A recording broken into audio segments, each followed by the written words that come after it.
Hey guys, welcome back to the channel. So I hope you enjoyed the previous video where we discussed my favourite films and favourite TV shows of the year. In this video, I'm going to be showing you my favourite books of the year. A couple of caveats before we get started, the same caveats that were in the previous video. I won't be including rereads in this video. So for example, I read the Hunger Games books again this year. I will not be including them here because of course I didn't read them for the first time this year. So for a book to be included in my favourite books of the year, I have to have read it for the first time this year. And my second caveat is a lot of these were not actually released in 2023. However, this is the first year that I've read them. I read 23 books this year and my target was 20, so I'm really happy with that. I absolutely love reading. I would love to just read and read and read. However, we never have the time, do we? And out of those 23 books, we're going to be discussing 7. So I have a few biographies and autobiographies, so let's start there, shall we? So first up is Elizabeth and Margaret, The Intimate World of the Windsor Sisters by Andrew Morton. Now, if you did watch the previous video where I talked about TV shows, this might be a little bit of a spoiler, but I did talk about The Crown. And The Crown really gave me a new special interest in Princess Margaret. Now, like I said in the previous video, again, a little bit of a spoiler if you haven't watched it, while Princess Margaret definitely did some questionable things in her lifetime, and I'm not negating those, I do think that she's an absolutely formidable woman, and it's been amazing this year to discover something new, somebody new, and to really deep dive into it, and that's exactly what I did. I thought this book was really, really good, and I would highly recommend this if you would like to know more about, obviously, Elizabeth and Margaret and their relationship. Next up, we have a couple of autobiographies. This one is Dying of Politeness by Gina Davis. This is actually the only signed book I have to show you this year, and there is the signature. So what can I say about this book? Once again, I absolutely loved it, obviously, or it wouldn't be on this list. How many times am I going to say that? I love Gina Davis. I really, really do. I have been sort of following her career since I was a young kid, really. So what has Gina Davis been in that you may know? So let's talk about, she was the mother in Stuart Little. She was in Beetlejuice. This is just off the top of my head. Thelma and Louise. The Long Kiss Goodnight or Goodbye. Is it The Long Kiss Goodnight or Goodbye? She was also in a film, A League of Their Own, and one of my guilty pleasures, Cutthroat Island, among many, many more. That was just off the top of my head. So I absolutely love Gina Davis. I really, really do. And this one was so interesting. I think I said this in one of my wrap-up videos. Reading this at points felt like I was reading about myself. And I don't say that to sound facetious. It was just some of the ways in which she said things and the ways in which things were portrayed, I could really, really relate to. It was amazing to hear about her love for archery as well, because I also love archery.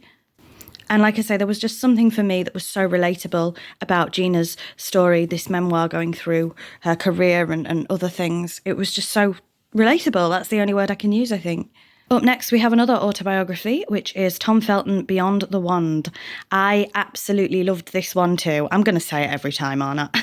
It's going to get annoying. I'm very sorry. So, of course, Tom Felton's autobiography, known best for playing Draco Malfoy in the Harry Potter series. And once again, I thought this was so moving. I really, really did. I absolutely love autobiographies, to be honest. And I just thought there was so much about Tom Felton that I didn't know. And reading this was so actually inspirational, to be honest. Once again, I said this in my wrap-up, but this is the kind of book that I would love to write if I had the reach. Obviously, Tom Felton is a celebrity. He's quite well known in comparison. I am not very well known at all. So nobody would want to read an autobiography about me, obviously. I know that. But if I had the opportunity to write one, if there was a need to, I would very much like to write it in this kind of style, in this way that he wrote. Absolutely phenomenal. Okay, so now we're moving on to a non-fiction book, and then we're going to be finally talking about fiction. So this is True Blood and Philosophy. Unfortunately, my copy is quite badly damaged, and that's all the people that edited it. And there you go. So this is a series of essays with philosophy at the forefront, but in relation to True Blood, which, as you guys know, is one of my favourite TV shows. Again, unfortunately, we have one of these issues, so I'm going to have to sort that out. Unfortunately, it's a little bit damaged. But I'll turn the background for this one, just if you'd like to read that. It explains what's sort of going on here.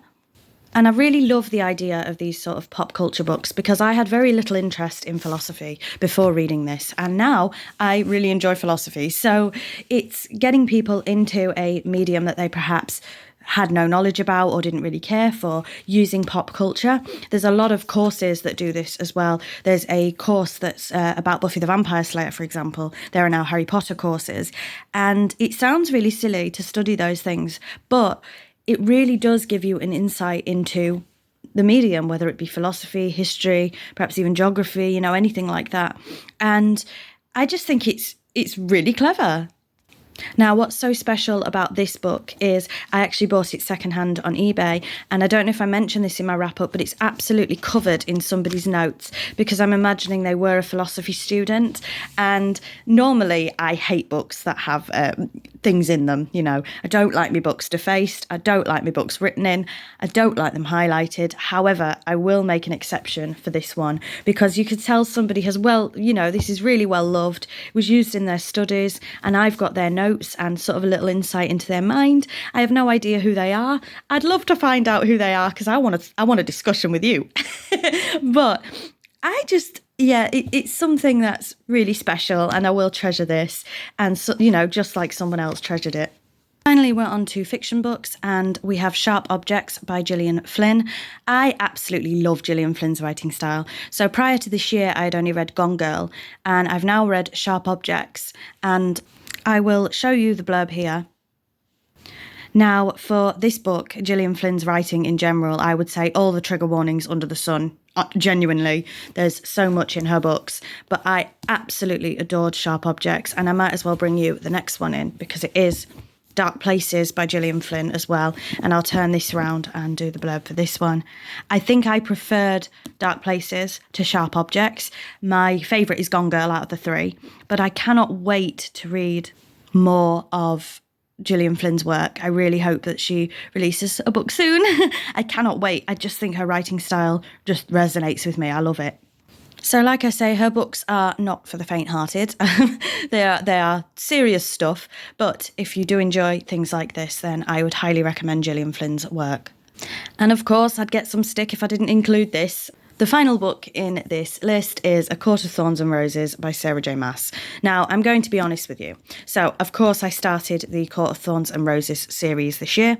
Everybody had told me to get into it. Everybody said I'd love it. And I didn't. Right? Wait for it. Don't start. I didn't. So 3/4 through with this book, I thought it's very much like The Hunger Games for me. I'm a huge Hunger Games fan. I prefer The Hunger Games to this. I'm not sure I'm going to carry on with the series. And that was 3/4 through the book. However, I'm glad I stuck with it because the last quarter of the book, absolutely loved it.